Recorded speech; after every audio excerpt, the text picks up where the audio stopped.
बच्चों, बहुत बहुत नमस्कार और एक बार और स्वागत करते हैं आपके अपने प्यारे से एजुकेशनल प्लेटफॉर्म शिवांश क्लासेस। तो जैसा कि आप सभी लोगों को पता है कि हम लोग क्लास 10th का साइंस जैव प्रक्रम बायोलॉजी का फर्स्ट चैप्टर पढ़ रहे हैं और उसमें हम लोग बहुत सारा चीज पढ़ चुके हैं। अगर आप लोग पिछला वीडियो नहीं देखे हैं तो प्लीज एक बार आप लोग उसको जाइए देखिए और उसके बाद आप लोगों को ये वाला वीडियो समझ में आएगा, क्योंकि हम लोग जान चुके हैं कि जैव प्रक्रम क्या है, स्वपोषी और परपोषी, निर्जीव, सजीव, मानव में पोषण, अमीबा में पोषण और बहुत सारा चीज हम लोग अगले लेक्चर में हम लोग जान चुके हैं। इस लेक्चर में ये चैप्टर थोड़ा सा बड़ा है, इसलिए हम लोग इसको हर पार्ट पार्ट में करेंगे क्योंकि आप लोगों को अच्छे से समझ में आ सके। तो आज हम लोग पढ़ने वाले हैं बच्चों श्वसन, जो कि इससे पहले हम लोग पोषण तक पढ़ चुके हैं और मनुष्य में पोषण, अमीबा में पोषण भी खत्म कर चुके हैं। तो बच्चों श्वसन का अर्थ होता है, जैसा कि आप लोग जानते होंगे कि श्वसन का अर्थ होता है सांस लेना। ठीक है बच्चों, आप लोगों का भी ठीक है कि श्वसन में सांस लिया जाता है, लेकिन श्वसन को थोड़ा सा और मॉडिफाई करते हैं हम लोग। श्वसन मतलब क्या होता है, ऑक्सीजन तो लिया जाता है श्वसन में और कार्बन डाइऑक्साइड को निकाला भी जाता है। ठीक है, ऑक्सीजन को ग्रहण किया जाता है, कार्बन डाइऑक्साइड का क्या होता है, निष्कासन भी होता है।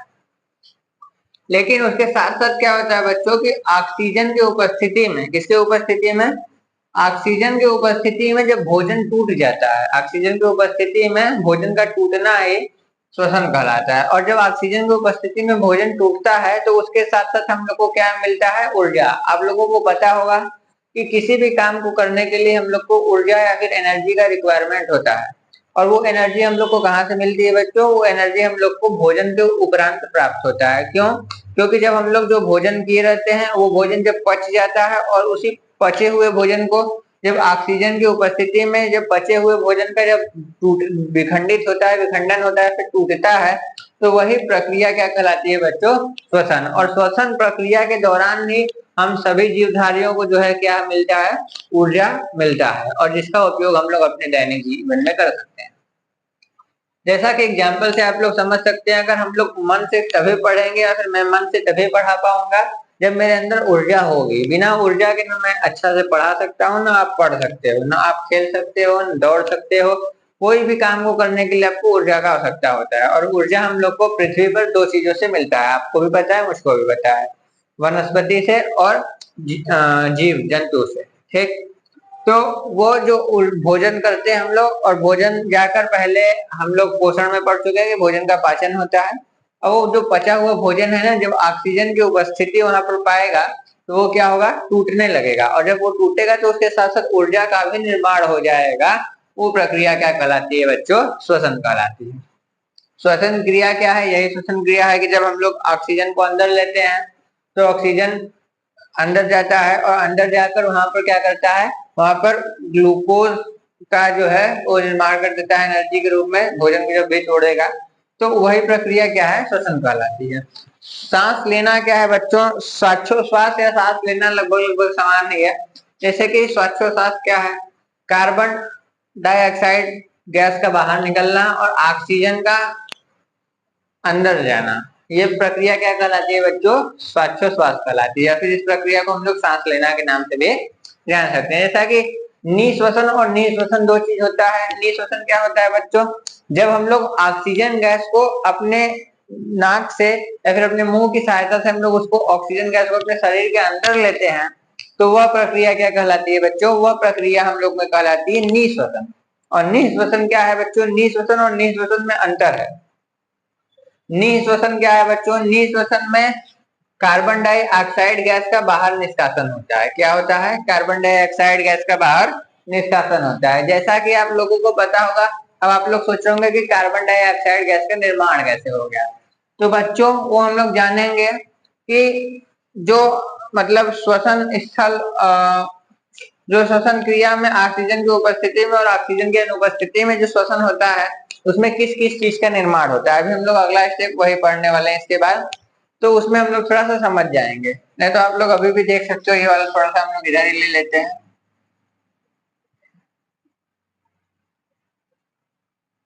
देखिए, जब भी ग्लूकोज जो रहता है ना, वो 6 कार्बन का अणु है, 6 कार्बन का अणु है, तो ग्लूकोज टूट जाता है। पायरुवेट में, जो कि 3 कार्बन का अणु है। ठीक, अब जब ब्रेकडाउन ऑफ फूड होता है, वही प्रक्रिया क्या कहलाती है बच्चों? वही प्रक्रिया हम लोग की क्या कहलाती है? वही प्रक्रिया कहलाती है श्वसन। जब भोजन का ऑक्सीजन की उपस्थिति में जब टूटता है तो वही क्या कहलाती है? श्वसन। तो श्वसन ऑक्सीजन की उपस्थिति में देखिए बताया जा रहा है और ऑक्सीजन के अनुपस्थिति में बताया जा रहा है। तो जब ऑक्सीजन अनुपस्थित रहता है ईस्ट में तो कैसा श्वसन होता है बच्चों? ईस्ट में जब ये अनुपस्थित रहता है तो यहाँ पर बन जाता है बच्चों इथेनॉल। क्या बन जाता है? इथेनॉल प्लस ऊर्जा मुक्त होती है। ठीक है, इथेनॉल कार्बन डाइऑक्साइड प्लस ऊर्जा क्या होती है? मुक्त होती है। उसके बाद जब पेशी कोशिका में भी ऑक्सीजन जो है उपस्थित नहीं रहता है, यहाँ पर भी ऑक्सीजन उपस्थित नहीं रहता है, तो यहाँ पर किसका? लैक्टिक एसिड का फॉर्मेशन हो जाता है और ऊर्जा का निर्माण हो जाता है। ठीक है, उसके बाद बच्चों जहां पर ऑक्सीजन उपस्थित रहता है, जहां पर ऑक्सीजन उपस्थित रहता है, जैसा कि जब हम लोग सांस लेते हैं तो वहां पर ऑक्सीजन उपस्थित रहता है, तो यहाँ पर क्या होता है कि यहाँ पर ग्लूकोज, कार्बन डाइऑक्साइड, ऊर्जा का क्या कर देता है बच्चों? निर्माण कर देता है। ठीक, तो यही प्रक्रिया क्या कहलाती है? जहाँ ऑक्सीजन उपस्थित नहीं है और यहाँ पर ऑक्सीजन उपस्थित है, इन दोनों में ये बताया गया। ठीक, तो आप लोग एक बार इसको देख लीजिए कि जहाँ पर ऑक्सीजन, देखिए ईस्ट में अगर ऑक्सीजन अनुपस्थित है, यहाँ पर इथेनॉल और ऊर्जा का फॉर्मेशन हो जा रहा है। पेशी कोशिका में जब लैक्टिक एसिड का निर्माण हो जाता है तो आप लोग जानते हैं जब भी हम लोग के पैर हाथ में अगर दौड़ते समय क्या होता है? दौड़ते समय हम लोग सांस जल्दी जल्दी लेते हैं, ऑक्सीजन उतना अच्छा से हम लोग के अंदर जा नहीं पाता, इसीलिए दौड़ने के बाद जो है हम लोग का पैर है ना वो दुखने लगता है। क्यों दुखने लगता है? क्योंकि वहां पर लैक्टिक एसिड का क्या हो जाता है? फॉर्मेशन हो जाता है। और जब हम लोग उसको गर्म पानी से धोते हैं या फिर जब कुछ दिन बाद वो क्या हो जाता है? अपने आप धीरे धीरे खत्म हो जाता है। ठीक, क्योंकि वहां से लैक्टिक एसिड खत्म हो जाता है। ठीक, तो ये प्रोसेस था कुछ ऑक्सीजन उपस्थित होने के बाद और ऑक्सीजन अनुपस्थित होने के बाद। तो अब बच्चों हम लोग देखते हैं कि जो श्वसन जो स्थल पर होता है और जल में होता है वो कैसा कैसा हो सकता है। तो बच्चों जो श्वसन स्थल में होगा, जो स्थलीय जीव होंगे वो सभी तो स्थल में श्वसन करते हैं और जो जलीय जीव होंगे वो सभी जीव जल में श्वसन करते हैं, क्योंकि जल स्थल में भी उपस्थित है, वायु में भी उपस्थित है और जल में भी उपस्थित है। तो जो जलीय जीव है वो क्लोम की सहायता से सांस लेता है। जैसे कि हम लोग फेफड़े की सहायता से सांस लेते हैं ना, आप लेते हैं कि नहीं? हाँ, आप भी लेते हैं और हम भी लेते हैं। जितने भी स्थलीय जीव हैं, जैसे हम लोग के मनुष्य जो है वो फेफड़े से सांस ले रहा है, लेकिन वहीं पर जल में पाई जाने वाली मछली, क्या उसके पास भी फेफड़ा है? नहीं। तो उसके पास क्या है बच्चों? उसके पास क्लोम की सहायता से वो क्या करता है? क्लोम की सहायता से वो सांस को लेता है। ठीक, क्लोम की सहायता से जो जलीय जीव है वो सांस को लेते हैं। बहुत सारे जो जलीय जीव रहते हैं वो अपने जैसे मेढक है, मेढक भी क्लोम की सहायता से जो है कि सांस लेता है और वो अपने त्वचा की सहायता से भी क्या करता है? गैस का आदान प्रदान, गैस का विनिमय कर सकता है और उस प्रक्रिया से भी वह क्या करता है? सांस को ले सकता है। जो जलीय जीव होंगे बच्चों वो कौन सा ऑक्सीजन लेंगे? जो ऑक्सीजन केवल जल में डिजोल्व होगा। तो जल में जो डिजोल्व होगा वो ऑक्सीजन का उपयोग जलीय जीव करेगा और वायु में उपस्थित ऑक्सीजन का उपयोग स्थलीय जीव करेगा। तो जब आप लोग जानते होंगे कि जब भी जो स्थलीय जीव है उसकी तुलना में कम होगा ऑक्सीजन किसमें? जलीय जीव में। स्थलीय जीव की तुलना में कम होगा क्योंकि ऑक्सीजन उतना डिजोल्व हो नहीं पाएगा वाटर में, तो इसलिए इसकी तुलना में क्या होगा? ऑक्सीजन कम होगा। ये स्थल पर कर रहा है, ये जल में कर रहा है, ये फेफड़े की सहायता से कर रहा है, ये क्लोम की सहायता से कर रहा है। यहाँ पर ऑक्सीजन अधिक मात्रा में उपस्थित है, यहाँ पर ऑक्सीजन कम मात्रा में उपस्थित है। ये स्थल पर रहने वाला जीव कर रहा है, ये जल में रहने वाला जीव कर रहा है। ठीक, तो इसमें तो कोई दिक्कत नहीं होगा। श्वसन में भी कोई दिक्कत नहीं होना चाहिए, श्वसन क्रिया और सांस लेने में भी, या फिर श्वास या निःश्वसन और निःश्वसन में कोई दिक्कत नहीं होना चाहिए। अगर बच्चों आप लोगों को इसमें दिक्कत होता है तो आप लोग एक बार नीचे कमेंट करके पूछ सकते हैं। और अगर आप लोगों को इसका नोट्स चाहिए तो हमें कमेंट करके बता दीजिए, हम टेलीग्राम पे आपको उसका नोट्स भी प्रोवाइड करवा देंगे। अब हम लोग देखते हैं कि वायवीय श्वसन और अवायवीय श्वसन क्या लिखा है। वायवीय श्वसन और अवायवीय श्वसन, यानी अगर वहां पर ऑक्सीजन उपस्थित है तो वो श्वसन क्या कहलाएगा? वायवीय श्वसन। अगर ऑक्सीजन वहां पर अनुपस्थित है तो वह श्वसन क्या कहलाएगा? अवायवीय श्वसन। वायवीय श्वसन जो है ये कोशिका द्रव्य और माइटोकॉन्ड्रिया दोनों में हो सकता है। ठीक, ये कोशिका द्रव्य और माइटोकॉन्ड्रिया दोनों में हो सकता है, ये केवल कोशिका द्रव्य में होगा।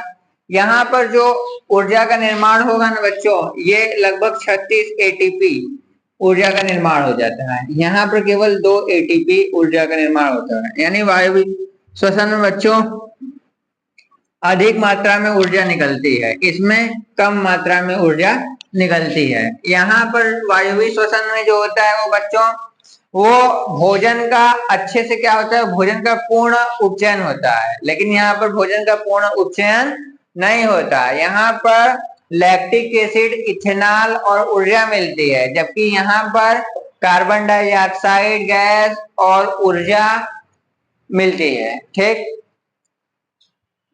तो वायवीय श्वसन और अवायवीय श्वसन में मेरे ख्याल से आप लोगों को डिफरेंस समझ में आ गया होगा कि यहाँ कम मात्रा में ऊर्जा निकलती है, यहाँ अधिक मात्रा में ऊर्जा निकलती है।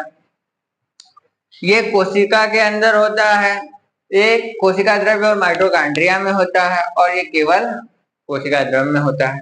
ठीक, तो ये जो ग्लूकोज से पायरुवेट में जो बदल रहा है ना बच्चों, तो ये भी कहाँ पर बदल रहा है? कोशिका द्रव में ही बदल रहा है। ठीक, तो उम्मीद है कि आप लोग को वायवीय श्वसन और अवायवीय श्वसन भी समझ में आ गया होगा। अब हम लोग लास्ट टॉपिक देखेंगे बच्चों, मानव श्वसन तंत्र। तो जो हम लोग सांस लेते हैं वो कैसे लेते हैं, और उसके बाद लास्ट में एक चीज और हम लोग छोड़ दिए हैं, उस टॉपिक को पढ़ लेंगे। तो पहले इसको पढ़ लेते हैं।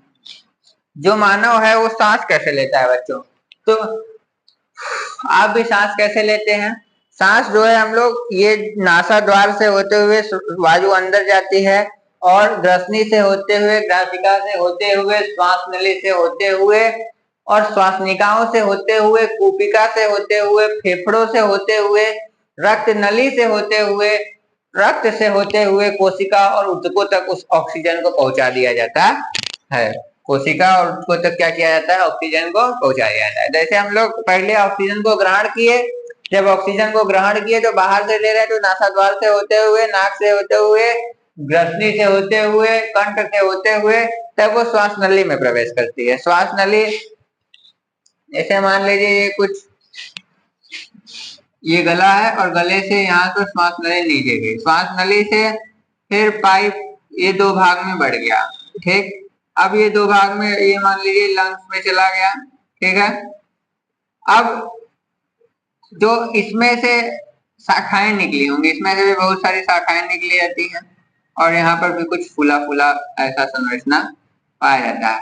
तो ये तो श्वास नली हो गया, ये हो गई श्वासनिकाएं। ठीक, ये हो गई श्वासनिकाएं। उसके बाद ये तो फेफड़ा हो गया। उसके बाद ये जो गुच्छे जैसा संरचना हम लोग को दिखाई दे रहा है, इसको हम लोग कूपिका कहते हैं, और इसी कूपिका से जो होता है वो ब्लड वेसल्स यानी रक्त नली क्या होती है? जुड़ी होती है, जिसके वजह से ऑक्सीजन का ट्रांसफर रक्त में करवा दिया जाता है। ये पूर्ण प्रक्रिया मानव श्वसन तंत्र कहलाते हैं। सबसे पहले हम लोग नाक से सांस को अंदर लिए, श्वास नली से सांस होते हुए हम लोग के श्वासनिका में प्रवेश की, श्वासनिका से वो कई भागों में बटी, जिसको हम लोग श्वासनिका से फिर फेफड़े में प्रवेश कर गई, और फेफड़े से फिर छोटे छोटे ये जो कूपिका दिख रही है उसमें प्रवेश कर दी, और कूपिका से फिर वो रुधिर में प्रवेश कर जाएगी, क्योंकि कूपिका से एकदम ब्लड वेसल्स जो होता है वो संबंधित रहता है। ठीक, और उसी रुधिर के माध्यम से उसको सेल और टिश्यू तक क्या किया जाएगा बच्चों? पहुंचा दिया जाएगा। ठीक, तो अब हम लोग जान गए कि मनुष्य में पोषण कैसे होता है। अब लास्ट टॉपिक एक बच गया है, क्या? पादप में पोषण। क्या बचा है? पादप में पोषण, तो देख लिया जाए इसको, पादप में, थोड़ा सा इसको सीधे से लिख दिया जाए,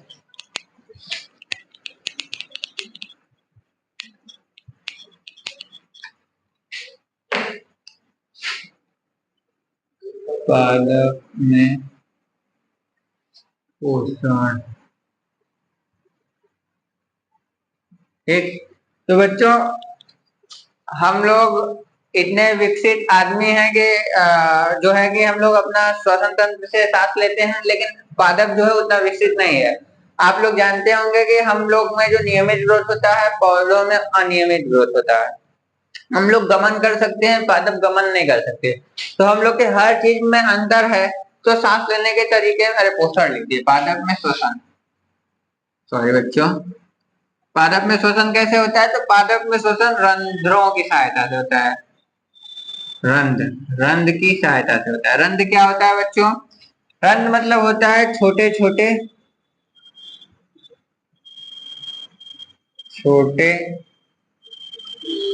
पोर, छोटे पोर या छोटे छिद्र को क्या कहते हैं? रंध्र। पत्तियों में उपस्थित सूक्ष्म संरचना जो छोटी छोटी छेद होती है, जिसके वजह से गैस का आदान प्रदान होता है, जिसके वजह से गैस का क्या होता है बच्चों? आदान प्रदान होता है, और वाटर भी निकलता है, वाटर वेपर की फॉर्म में, यानी पानी भी निकलता है। पानी भी निकलता है, किसके फॉर्म में निकलता है? पानी भी निकलता है वाष्प के रूप में। उसी प्रक्रिया, उसी से जो होता है, पौधे सांस लेते हैं। ठीक है, तो पौधों में श्वसन प्रक्रिया रंध्र के द्वारा संपन्न की जाती है। अब रंध्र के द्वारा वाष्पोत्सर्जन भी हो रहा है, और क्या हो रहा है? गैस का आदान प्रदान, गैस का आदान प्रदान। ठीक है, उस किसके माध्यम से हो रहा है बच्चों? रंध्र के माध्यम से हो रहा है। तो रंध्र के माध्यम से उसका गैस का आदान प्रदान भी हो गया, वाष्पोत्सर्जन प्रक्रिया भी हो गई। और जब ये सांस लेते हैं ना बच्चों, जब पौधे सांस लेते हैं तो ये भी ऑक्सीजन का उपयोग करते हैं। ऑक्सीजन को ये ग्रहण करते हैं और कार्बन डाइऑक्साइड गैस का निष्कासन करते हैं, हम लोग की तरह बिल्कुल। लेकिन जब ये प्रकाश संश्लेषण करते हैं तो कार्बन डाइऑक्साइड को ग्रहण करते हैं और ऑक्सीजन गैस को क्या करते हैं? ऑक्सीजन गैस का निष्कासन करते हैं। ये क्या है? ये रिस्पायरेशन प्रोसेस है बच्चों। ठीक, ये क्या है? ये फोटोसिंथेसिस प्रोसेस है। तो ये दोनों प्रोसेस का हम लोग को इसमें ध्यान रखना चाहिए। और उम्मीद है कि आप लोगों को श्वसन का पूरा क्रियाकलाप समझ में आया होगा। अगर आप लोगों को जहां पर श्वसन नहीं समझ में आया, वो आप लोग कमेंट करके बता सकते हैं, और नोट्स के लिए आप लोग टेलीग्राम चैनल ज्वाइन कर लीजिए। चलिए, तब तक के लिए धन्यवाद। मिलते हैं आपको नेक्स्ट वीडियो में।